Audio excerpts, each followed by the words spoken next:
Here's a fascinating, if somewhat unsettling, way to predict the potential trajectory of your relationship with a new person.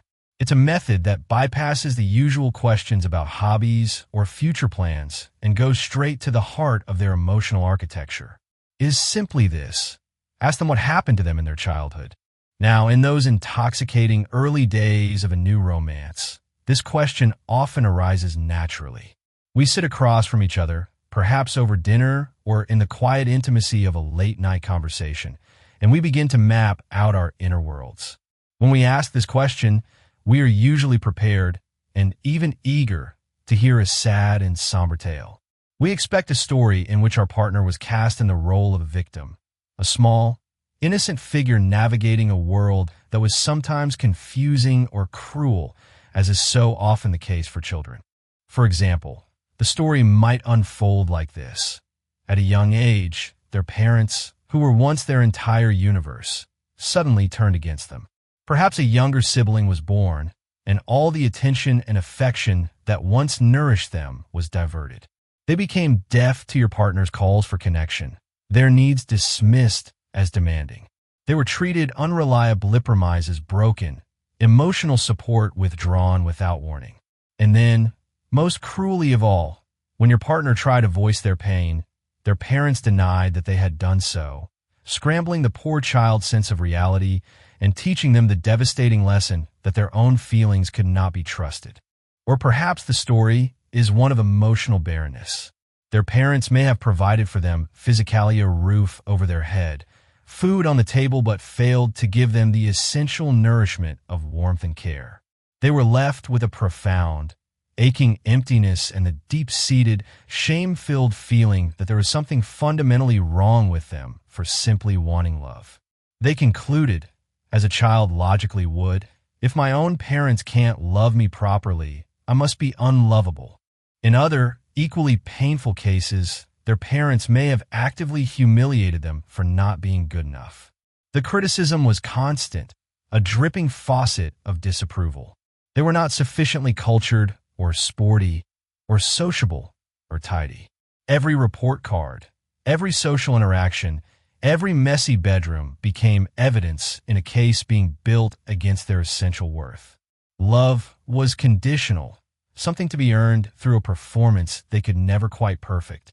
In these early stages of a relationship, our response to these stories is almost always one of profound, heartfelt sympathy. Our heart reaches out to the younger version of our companion. We picture them as that small, lonely child, and we feel a fierce, protective urge. We wish we could travel back in time to hug them tightly, to reassure them, and to whisper, "It wasn't your fault. You were always worthy of love." We silently promise ourselves, and sometimes we even promise them out loud, "I will be different. With me, you will be safe. I will never hurt you like that."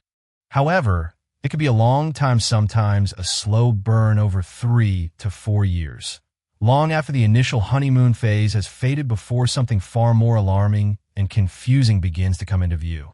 It is a dynamic that creeps into the relationship so subtly that we often aren't able to analyze or interpret it, let alone prevent it.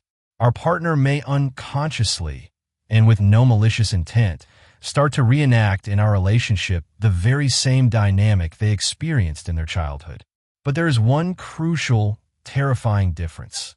This time, they're in the role of the perpetrator, and we, the person who swore to protect them, are unwittingly cast as their victim. So, for example, a partner who was once starved of attention may mysteriously and inexplicably cool on us.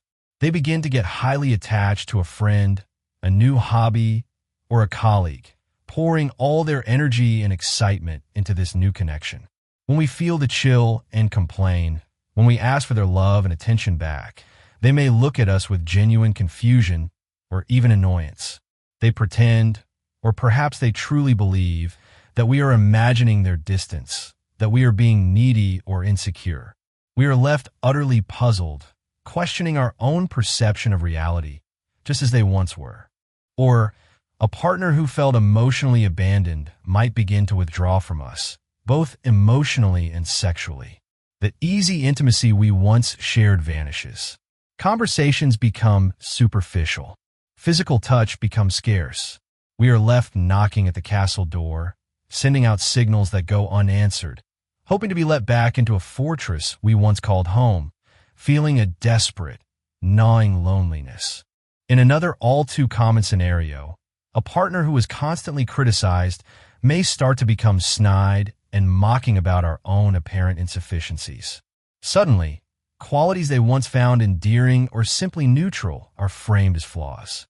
They might call us uncreative or uncultured or disorganized, the very same criticisms that were once leveled against them. It feels bewildering and deeply cruel, especially because these things had never appeared to bother them before. What on earth is going on? How can the person we love, the person who is a victim of such pain, now be inflicting a similar pain on us? The explanation, rooted in deep psychology, may run like this. In the unconscious mind of our partner, a grim and simplistic lesson was learned in childhood. It appears that there are really only two positions that one can adopt in a relationship. Either one is the perpetrator or one is the victim. There is no middle ground. There is the one with power who hurts and the one without power who gets hurt. That is the fundamental, brutal blueprint of relationships that their childhood taught them. And in the choice between these two roles, a choice made not consciously, but in the deepest, most primitive part of the psyche, our partner has decided to adopt the exclusively safe stance. It is the only position that guarantees they will not be hurt again, the role their parents once enjoyed. They become the perpetrator, and consequently, by a tragic and unconscious logic, they cast us as their victim. We must now suffer in a way that mirrors how they did, for only then can they feel, in the dark recesses of their psyches, that they are safe, that they are in control, and that they are not going to be tormented all over again. Their behavior, as painful as it is a desperate, distorted communication. It is letting us know, in the only way they know how, what they had to go through. It is a frantic attempt to ensure they never have to endure it again. The way out of this horrific, repeating tragedy is not to flee, nor is it to simply endure. The way out begins with awareness. It begins by holding up a light to this dark pattern, to see it for what it is, not a personal failing on your part, nor a sign of malice on theirs, but shared psychological predicament. The first, brave step is to bring this pattern into circulation within the couple. This requires a conversation of immense courage and delicacy, one free of accusation. It's not about saying, "You're just like your parents," but rather, "I've noticed a pattern. It feels like sometimes I'm left feeling small and you're the one in control, and I wonder if this is something old that we're replaying together." It is about searching for evidence of it in oneself and the other, as a team of detectives looking to solve a mystery that affects you both. More profoundly, the ultimate task is for both partners to start to see that, unlike what childhood may have taught, there is in fact a third, central, and redeeming alternative available to being a victim or a perpetrator. There is a role that, tragically, no one modeled for this child as their mind and heart were forming. This third way is the true goal of all genuine, loving relationships. It is the role of the nurturer. The nurturer is the one who heals, who offers comfort without condition, who listens without judgment, and who cares with active tenderness. The nurturer doesn't seek power over the other, but seeks to empower them. They create a space of such profound safety that the old defenses are no longer needed. They see the wounded child in their partner, not to exploit their weaknesses, but to offer the love and security that child never received. This is where the real work and the real, breathtaking beauty of a conscious relationship begins. It is about actively and deliberately choosing, day after day, to break the cycle. Instead of unconsciously replaying an old, painful script inherited from the past, you and your partner have the extraordinary power to write a new one together.